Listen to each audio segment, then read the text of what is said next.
Hey, what's up YouTube? This is Dan the Fix-It Man. Got another quick video here for you. I'm going to show you how to fix a surfboard. This is just a rail ding. This is a split rail right here. I don't know how well that shows up on the video here, but it's completely cracked all the way through the glass, and it's taken on water. So we've let this dry out for a few days. But you want to just make sure all the water's out of there and it's dry before you try to patch it or seal it up. Now first, before I do anything, I like to tape off the area around the ding, an area maybe an inch or so back that you're not going to want to sand or get any new resin on. And I like this blue masking tape. It works pretty well. So I'm going to tape this off. It's kind of just so you don't sand it too far when you're trying to blend the new glass and new resin back in as well.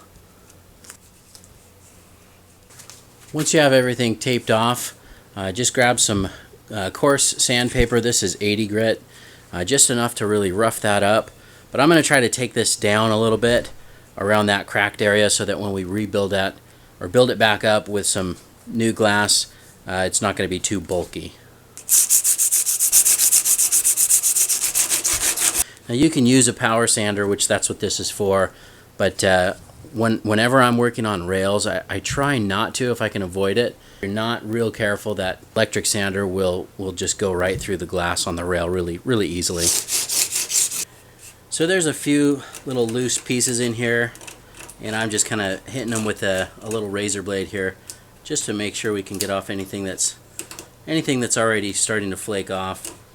For the most part, this is still pretty solid and not crushed like sometimes happens.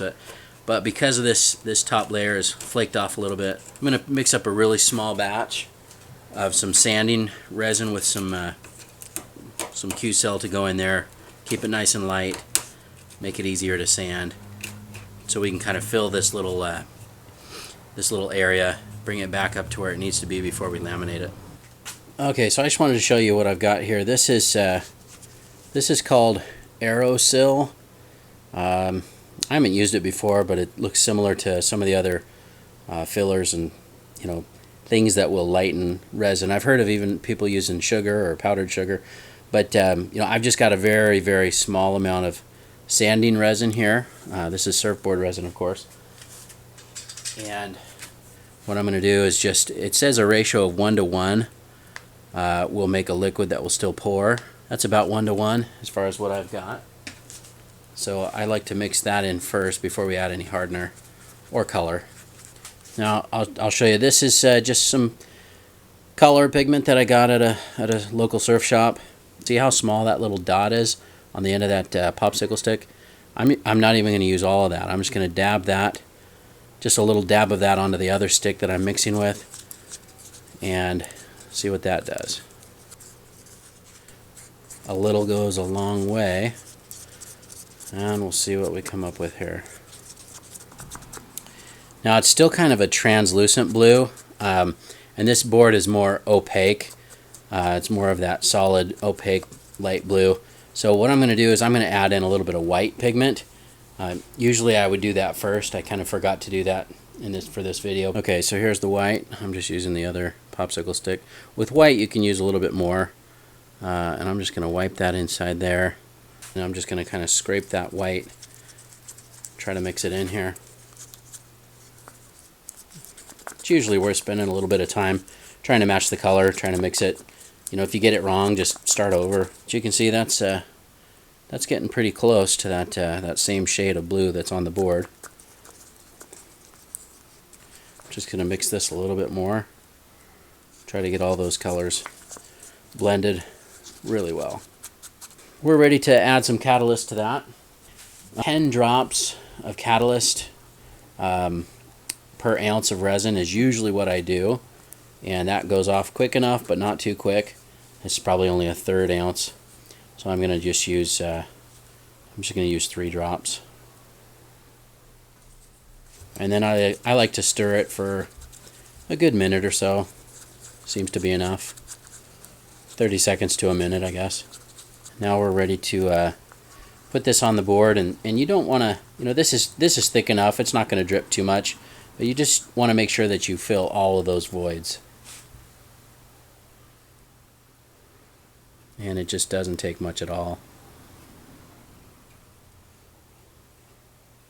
Remember, this is just the first layer.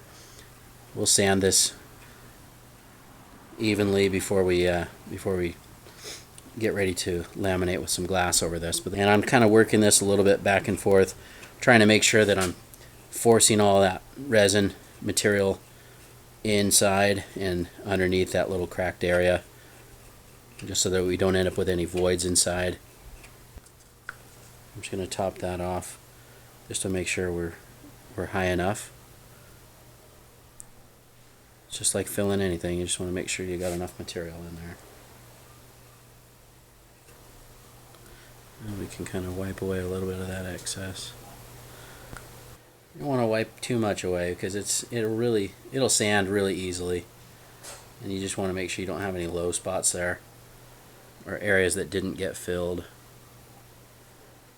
I'm just going to let this set up for at least an hour before I come back and sand it. Okay, now this first layer is set up. Now, a lot of times you can just test by coming back to your cup where you're mixing, and everything in there is completely hardened, and that's kind of how you know that you're ready to sand it. I'm just using 80 grit here still, just because I'm going to take off some of these ridges from spreading that out.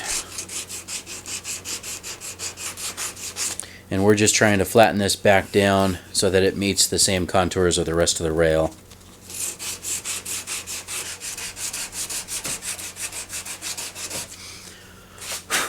That sounds really easy with that Aerosil resin lightener in there.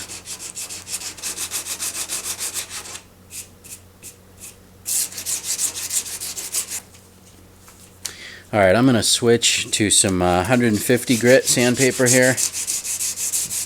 We're getting a little closer to that shape, and I just want to make sure that I don't oversand here.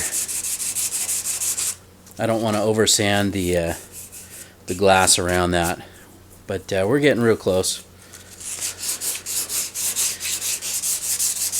There we go. Okay, that's pretty much down to the right shape, the right contours of the rail. That feels right. You kind of just gotta go by feel a little bit and by look, but just take your time, because if you go too much, then you sand through the glass and kind of got to start over. But since this split so bad, on a really small ding, you could probably just fill it like that and call it good. But since this had split and cracked all along the rail, I'm going to reinforce this with a layer of glass over this. Okay, so I got a little piece of fiberglass cut here to the rough shape. Doesn't have to be perfect, but just kind of set that in place while we mix up the resin. This is just some laminating resin. I'm adding white first, but I am going to add just a dab of blue as well, just to get really, hopefully we can get really true to this color. Alright, I've got a little more resin than last time. This is probably still just under an ounce, but see that, just that little tip of blue on the end of that mixing stick. Just dab that on there. Still, it's very little that I used, and then we'll kind of just use the side of the cup to stir that in. Okay, so on the laminating resin, again, we need to add the catalyst. Since I have closer to an ounce, but not quite, a lot of this is guesswork, but I'm just going to do, I think I'm just going to do 6 drops.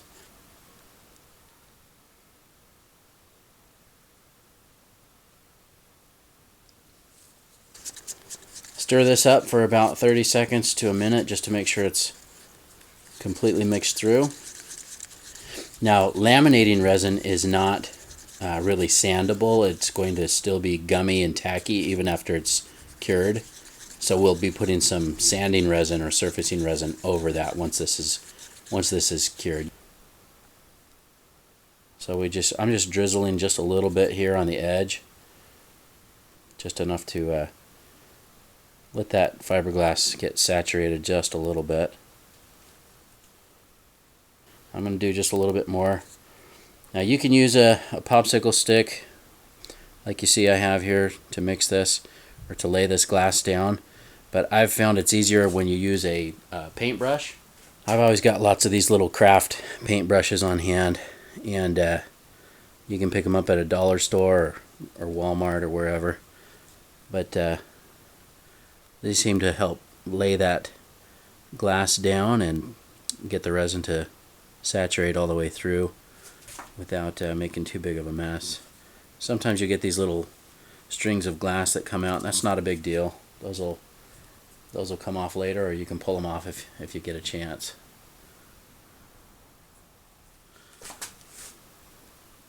I'm going to put a little bit more over here by this side, and just a little bit more on that top edge, and let that drip down, and then I'll kind of brush it as we go here. It's alright if you get a few little drips there. But you really just want to make sure that that lays down and doesn't have any air bubbles. And again, those little strings of fiberglass, they will come out. It's not a big deal. And you do need to work fairly quickly. You don't usually have too much time before that resin starts to go off and harden. But I'm trying to get all this saturated here. If you see it start to get gummy or look different in your cup, you're going to want to stop, because anything that you do to brush it is really just going to mess it up. It's going to run, or it's going to pull the glass away. That looks pretty nice. It's all laid down nice and flat. Got good saturation all the way through. And there you go. As soon as I said that, I was about to put a little bit more on, but you see all of a sudden that gets gummy. So there, it's gone. Resin's gone off, or it's starting to go off. So can't do any more with that. We're done. Luckily we got it all saturated and we're good to go. Occasionally it'll get ahead of you, and you'll mess up, and you can start over, or mix up another small batch. But you can kind of keep an eye on that, and once that's hardened enough to where it's kind of tacky, stiff but still kind of tacky, we'll go ahead and put our final coat of resin on. Okay, so that laminating resin has cured nicely. It's still tacky, of course, but it's looking good and ready for our final coat. And this is going to be a final coat of some sanding resin, and I'm gonna keep this final coat clear. There's really no need to add color on this one. This is just to seal or cap that laminating resin, so that we can do a final sanding on this. Again, just need to add some catalyst. In this case, I've got about a half an ounce. I'm just gonna do 5 drops. And you don't need a lot here, but as you can I don't know if you can see, but the grain or the mat or the pattern of the fiberglass mat is still showing through, and what this will do is kind of fill that in, but still going to require that final sanding to make it nice and smooth. Okay, so I'm just going to put a little bit on here, start to spread that around, but I am also going to use another one of those little foam paint brushes.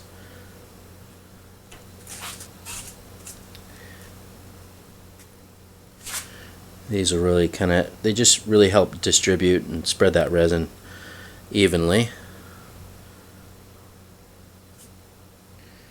Again, it doesn't take much, but you do want to make sure that you cover all of the area that has laminating resin, or you just want to make sure there's no drips or runs. Make it easier when you're sanding to make sure everything's lying flat.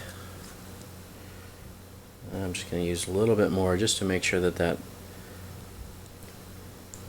all of that laminating resin was covered.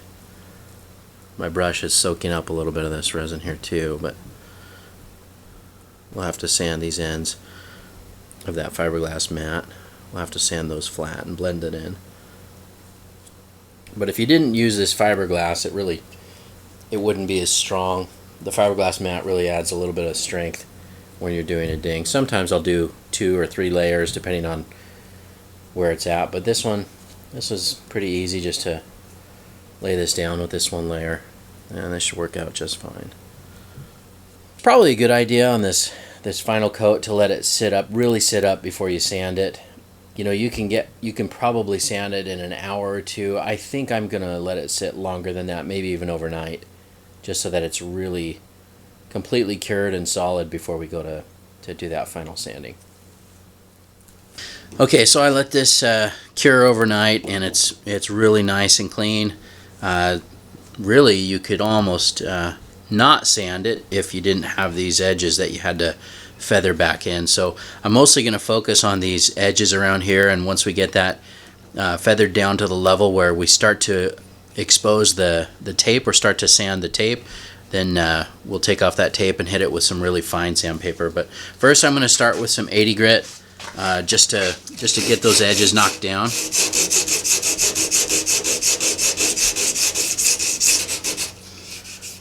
And again, you can use an electric sander. I just caution you to be careful and go slow, because that can definitely it'll go right through that repair that you just did if you're not careful. Kind of just wanted to show you a little bit closer how this looks. You can kind of see the edge here of the fiberglass, and that's what I'm trying to knock down. And that's where I like having this tape here, because when you start knocking that down, eventually with sandpaper you'll start to hit the tape and start to scratch that, and that's when you know you need to slow down or stop, because you're almost back down to the same level of the board. Here's what the other side looks like. Same sort of thing. We'll sand this back to expose that edge and get that flattened out.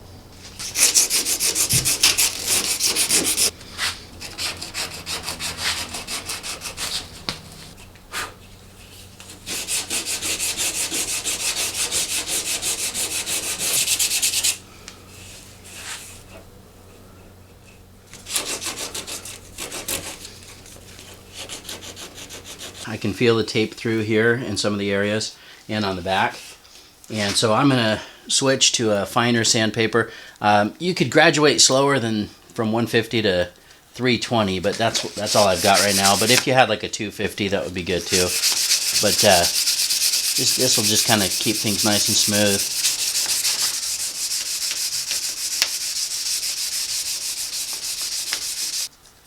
The 320 grit will take out any of the deeper scratches that you were making with that rougher sandpaper, and it'll really just kind of flatten everything out and make it really smooth. Kind of helps blend and feather those edges as well. Still kind of focusing on those just to make sure that we don't end up with a little ridge or a lip.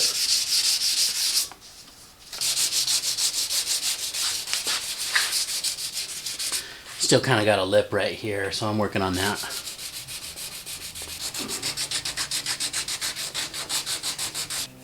Just kind of working on this edge, and I switched back to a 150 paper so we can cut that down a little faster. We're just still kind of sanding this edge, and you can see that the tape is starting to become exposed under that resin, that layer of resin that was on there. So that's what I like to do, is just keep sanding until you hit the tape, and then you know you've just got very little thickness right there in the edge to feather that in without over sanding.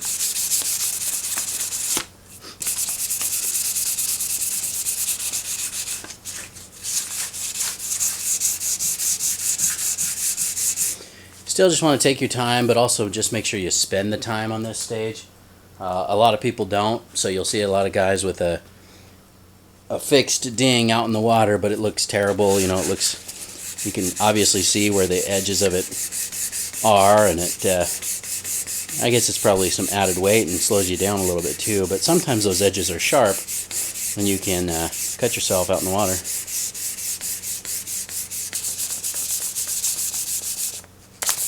Okay, that looks good. So we're ready to take the tape off, and see how this turned out.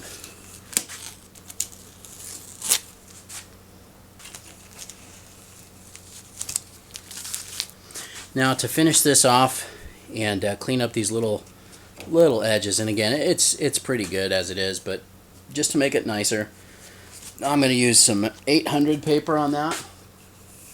And what I'll probably do is get this wet.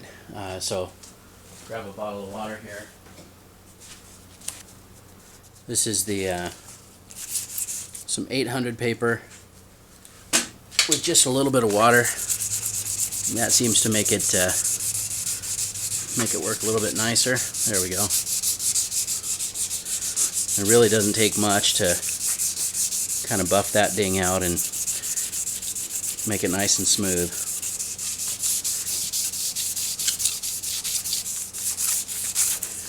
Want to spend a little bit of time on that little edge, that little transition. Try to make that as clean and smooth as possible.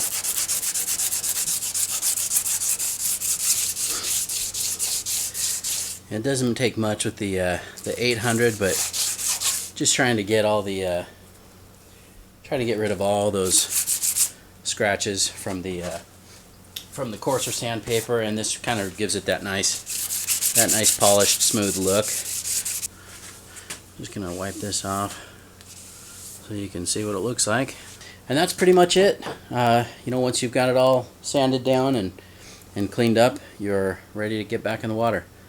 Thanks so much for watching, and good luck.